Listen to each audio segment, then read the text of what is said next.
Hello family, তোমরা সবাই কেমন আছো? আশা করি তোমরা সবাই খুব ভালো আছো। আমিও খুব ভালো আছি। আর আজকেই দেখো বেরিয়ে পড়েছি। কত টাকা খরচ করে ঘর করলাম, আর তারপরে শেষে কিনা ঘর থেকে জল পড়ছে। এবার কিরমটা লাগে বলো, ঘর থেকে যদি জল পড়ে? এত টাকা খরচ করে ঘর করেও যদি ঘর থেকে জল পড়ে, তাহলে কার না মনটা খারাপ হয়? তাই দুম করে বেরিয়ে পড়লাম আজকে মা, বাপি, আমি সবাই মিলে। তো এখন দেখো আমরা যাচ্ছি, আমাদের এখান থেকে অনেকটাই যেতে হয় বাড়ির কাছ থেকে। এটা রানিহাটি বলে একটা জায়গা আছে, ওইখানেই আমরা যাচ্ছি হাই রোড দিয়ে। যেহেতু আমরা গাড়িতে আছি তাই হাই রোডে বাপি ওঠেনি, ধার ধরেই যাচ্ছে।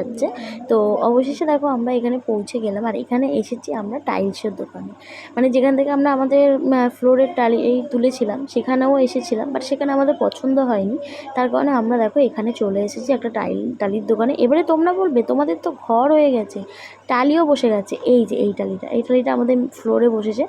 তোমরা এখন বলবে যে তোমাদের তো ঘর হয়ে গেছে, ফ্লোরে টালি বসে গেছে, তাহলে এখন আবার কিসের জন্যে? না, এখন এসেছি আমাদের হচ্ছে দেওয়াল থেকে জল, ড্যামের জন্য জল পড়ছে, দেওয়াল থেকে জল বেরোচ্ছে। মানে বুঝতে পারছো কতটা খারাপ অবস্থা? কারেন্টের বোর্ড ফোর্ড যখন বৃষ্টি হয় তখন কারেন্টের বোর্ড দিয়েও জল পড়ে। তাহলে কতটা ভয়ানক একটা ব্যাপার হয়ে রয়েছে। যখন তখন কিনা শর্ট খেয়ে দেখবো পটল তুলে ফেলেছি। তাই সেই কারণে আজকে চলে আসলাম সবাই মিলে, মা, বাপি, আমি মিলে টালির দোকানে এসে তো টালি দেখছি, এগুলো কি ভারী, আমি তো একদম নড়াতেই পারছি না, এতটাই ভারী। তো অবশেষে সব টালি দেখতে দেখতে এই টালিটা পছন্দ হয়েছিল। বাট প্রথম দিকে পছন্দ হয়নি, একটা অন্য আমাদের পছন্দ হয়েছিল, আমাদের পছন্দ হয়েছিল এইটা পছন্দ করেছিলাম। বাট তারপর এটা পাওয়া গেল না।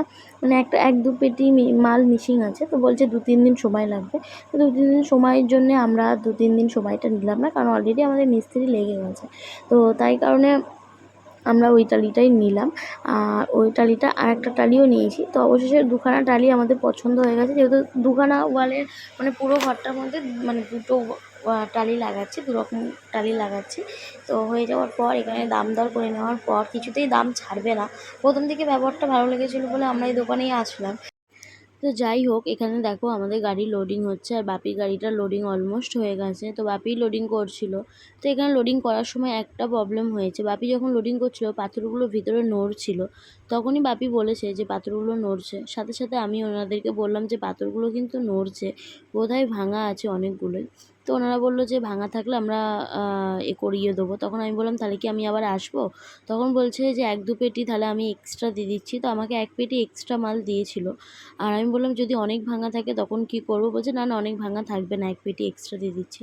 তাই 1 পেটি আমরা এক্সট্রা নিয়ে মাল নিয়ে চলে এসেছি। আর এখানে দেখো আমি মাল বইতে আরম্ভ করে দিয়েছি বাপির হাতাহাতি, কারণ আমাদের এই রাস্তাটা খুব সরু, আর এখানে গাড়ি ঢুকে গেলে পরে জাম লেগে যায়। তো তারপরে এখানে দেখো পরের দিন থেকে মিস্ত্রি কাজে লেগে গেছে। তো আমি এখানে মিস্ত্রি একটুখানি ক্লিপ নিয়েছিলাম, আর মিস্ত্রি এখানে দেখো কাজ অলরেডি শুরু করে দিয়েছে। তো এই দেয়ালটার জন্য এই পাথরটা চুজ করেছিলাম, আর আরেকটা যে পাথর দেখালাম ওইটা আবার অন্য একটা দেয়ালের জন্য চুজ করেছিলাম। তো পুরো কাজটা এখন এখানে চালু হয়ে গেছে। আর মিস্ত্রিদের দোকানে যে খারাপ ব্যবহারটা আমাদের লেগেছে সেটা হচ্ছে যে প্রথম দিকে আমাদের সাথে ব্যবহারটা এতটাই ভালো করেছিল, যার কারণে আমরা ওই দোকান থেকে সব মাল তুলি। আর যখন আমার বাপি বললো যে মালের প্যাকেটগুলোর থেকে সব ভাঙা কেন, নড়া নড়া লাগছে, তখন ওনারা বললো আমি 1 পেটি মাল এক্সট্রা দিয়েছি। তারপর যখন ঘরে নিয়ে এসে পেটিগুলো খুলি তখন দেখি প্রত্যেকটা পেটি থেকে আমাদের ভাঙা বেরোচ্ছে, 2-3টে করে ভাঙা বেরোচ্ছে। তো এত পরিমাণে আমরা লস খাবো আমরা বুঝতে পারিনি। বাট ওনাদের ব্যবহার ভীষণই খারাপ ছিল। তো আমার সাথে তো ভীষণ পরিমাণে ঝামেলা হয়ে গেছে।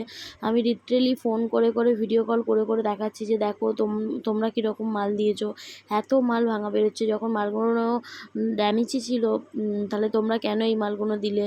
তো এই নিয়ে অনেক তর্ক বিতর্কে হয়ে গেছে, অনেক কিছু হয়ে গেছে। তো যত প্যাকেট খুলছি তত প্যাকেটই, ইভেন মিস্ত্রি পর্যন্ত বিরক্ত হয়ে যাচ্ছে যে আমি কাজ কিভাবে করব, কারণ যে ডিজাইনটা যেখানটা ম্যাচিং করা সেখান থেকেই হয়তো ভাঙা, প্রত্যেকটা পেটি থেকে এরকম ভাঙা বেরোচ্ছে বলে আমাদের মিস্ত্রিও ভীষণ পরিমাণে রাগারাগি করছিল যে কোথার থেকে মাল তুলেছো, অন্তত আমাকে একবার জানাতে পারতে। তো যাই হোক, সেসব করে তো দোকানদারকে বলা হয়েছিল। এবারে যেহেতু আজকে আমরা কাজটা কমপ্লিট করে দেওয়ার কথা বলেছিলাম, তাই না আজকে একটু ওনাদের জন্য খাবার দাবার রান্না করছিলাম আমি। এখন বাজে রাত 12টার, আমি এখন মাংস রান্না করছি। আর ঘরদুয়ারের অবস্থা দেখো, মানে একবারে যদি যখন কাজ হয়ে যায় তখন বেশ ভালো লাগে, কিন্তু পরে যখন ঘরের মধ্যে শিফট করে যায়, তারপর যখন সেই ঘর আবার মেরামত করা হয় তখন কিন্তু ভীষণ খাটুনি পড়ে। এখানে ফ্রিজটা রেখেছিলাম ঢাকা দিয়ে, তার পিছনে আলমারিটা, আর এই দেখো ঘরদুয়ারের কী অবস্থা। এখনও অবধি আমি রান্না করছি, আর ওই দেখো যে বাচ্চা ছেলেটা এসেছিলো, ও ও দেখো এখন অবধি সিমেন্ট বালি মাখামাখি চলছে। আর এখন কিন্তু রাত্রি 12টা বাজে, এখন অবধি কিন্তু কাজকর্ম চলছে, কারণ আমরা বলছি আমরা ধুলোবালি নিতে পারছি না, প্লিজ আজকে রাত্রির ওভার টাইম করে হলেও করে দাও, আমি কিছু টাকা দিয়ে দেবো বেশি, তবুও ঠিক আছে, কিন্তু তুমি ওভার টাইম হলেও দিয়ে দাও, করে দাও, আমরা ধুলোবালিটা নিতে পারছি না। তো দেখো এখানে আমি লঙ্কা বেটেছি, মানে 6খানা শুকনো লঙ্কা বেটেছি, কাঁচা লঙ্কা 2টো দিয়েছি, তারপরে তো মশলাপাতি সব পড়বে। ভালো করে মাংসটা ভেজে নিয়েছি আদা রসুন দিয়ে, তারপরে দেখো এখানে ভালো করে মাংসটা ভেজে নিয়ে এখানে আদা রসুন দিয়ে শুকনো লঙ্কা কাঁচা লঙ্কা বাটা দিয়ে এখন ভাজা হচ্ছে। আর এখানে দেখো শিল ধোয়া জলটা আমি নিয়ে নিয়েছি। হাতে বাটা মশলার তরকারি কিন্তু ভীষণ সুন্দর হয়। এখানে শিল ধোয়া জলটা আমি রেখে দিয়েছি। আর তারপরেই দেখো পুরোটা নিতে পারিনি, কারণ ঘরে কাজ চলছে, বুঝতেই পারছো যে একবার এদিক যেতে হচ্ছে, একবার ওদিক যেতে হচ্ছে। তো মাংসটা পুরোটা কষানো হয়ে গেছে, আর আমি এখন একটু দেখো উপরে যাচ্ছি কতটা কী কাজ হয়েছে সেটা দেখার জন্য। আর বিশ্বাস করো বন্ধুরা, এত পরিমাণে ধুলো উঠছে, এত পরিমাণে ধুলো উঠছে যে এই ধুলোগুলো মানে আমরা নিতেই পারছি না। এই দেখো এখানে এখনও অলরেডি এই ওপর ঘরটা কাজ হচ্ছে। উপর ঘরটা কেন কাজ হচ্ছে, উপর ঘরটা কাজ হওয়ার কোনো কথা ছিল না, তাও উপর ঘরটা আমরা কাজ একটুখানি করিয়ে নিচ্ছি পাথর বেঁচেছে বলে। আর এখানে দেখো আমি এখন কাচাকুচি নিয়ে পড়েছি, যেহেতু বৃষ্টি ভীষণ পরিমাণে বৃষ্টি হচ্ছে, ঝমঝমিয়ে বৃষ্টি হচ্ছে, তখন আমি বললাম যখন ঘরে সব জিনিসই নোংরা হয়ে গেছে, সবই যখন কাচতে হবে, তাহলে এইটুকু আর বাকি রেখে কী হবে, কেচেই নাও। আবার কেউ ভেবো না যে আমি রাস্তায় কেন কাচছি, এই জন্যই কাচছি কারণ চাদর অলমোস্ট সব কটা চাদরই, বিছানার চাদর বেরিয়ে পড়েছে, বালিশের ওয়ার জামাকাপড় সব বেরিয়ে পড়াতে আমি বললাম যে তাহলে এত বড় বড় জিনিস তো আর বাথরুমে কাচে যাবে না, তাহলে যাই একটু সামনেটায় গিয়ে কেচে নিয়ে চলে আসি। তো এখানে দেখো কাশি, আর একটা একটা করে লোক আসতেই থাকে। কেউ আবার যেন গালিমন্দ করো না যে বস্তিতে থাকে, বস্তির মতন কালচার, রাস্তার মধ্যে কাচাকুচি করছে, এটা আবার কেউ বলো না। দেখো তোমাদের কাছে বস্তি হলেও কিন্তু এটাই আমার কাছে স্বর্গ, কারণ আমি এখানেই ছোট থেকে মানুষ হয়েছি, বড় হয়েছি, এই মাটিতেই পড়েছি, খেলেছি, রক্ত বেরিয়েছে, এখানেই গড়াগড়ি করেছি, এখানেই সব কিছু আমার। তাই এটা তোমাদের কাছে বস্তি হলেও আমার কাছে স্বর্গ। আর এখানে দেখো ঘরটা পুরো কমপ্লিট হয়ে গেছে। আজকে ভিডিওটা কেমন লাগলো অবশ্যই জানিও কমেন্ট করে, আর আসি আবার নেক্সট